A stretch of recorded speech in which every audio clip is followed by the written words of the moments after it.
U.S. National Guard troops are on the streets of Los Angeles this Sunday after U.S. President Donald Trump ordered some 2,000 of them to assist after protests across the city over the weekend, triggered by the arrest by immigration authorities of some 100 people, predominantly in the Paramount and Compton neighborhoods of Los Angeles.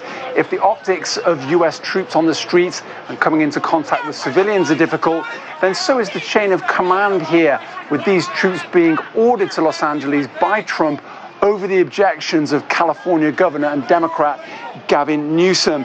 That's left authorities trying to calm the situation and lamenting the Trump administration's approach, with the president posting on his Truth social network over the weekend, "These radical left protests by instigators and often paid troublemakers will not be tolerated." And there was more from the mayor of the Paramount district.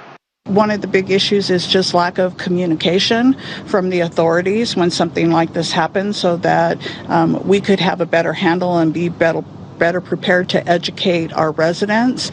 And I appreciate authorities doing their job, but I also appreciate the people who are at this point, they're just frightened. And when you handle things the way that this appears to be handled, it's not a surprise that chaos would follow.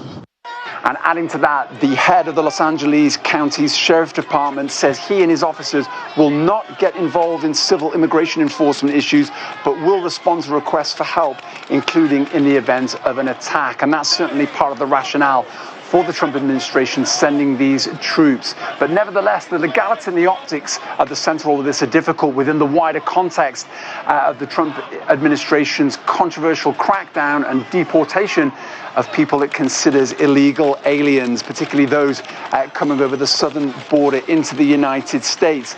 Typically, U.S. presidents respond to requests from governors of states for U.S. National Guard troops in the event of things like natural disasters. It's highly untypical for a U.S. president to order National Guard troops to an area over the objections of a governor. And this, of course, is taking place as the U.S. marks the 5th anniversary of the protests over racial injustice in the wake of the murder of George Floyd. Here in Washington, D.C., U.S. National Guard troops were ordered by Trump in his first term into the city over the objections of Washington, D.C.'s mayor. Now, it's true that Washington, D.C., the District of Columbia, is an unusual case. It's not a state. It doesn't have a governor. So the legality of exactly who gets to decide on National Guard troops being present in the area are somewhat murkier. Nevertheless, legal scholars will argue that it's essentially up to a governor to decide when National Guard troops should be deployed, although Trump administration's officials are arguing that they're using a specific body of legislation to justify the presence here to quell these protests. Trump, understandably perhaps, has the support at least of top Republicans, including the Speaker of the House, Mike Johnson.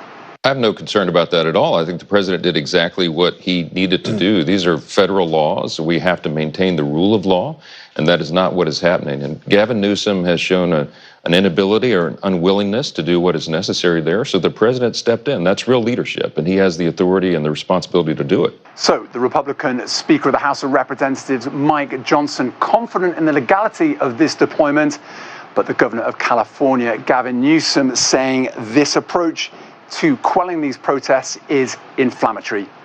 Owen Fairclough, CGTN, Washington.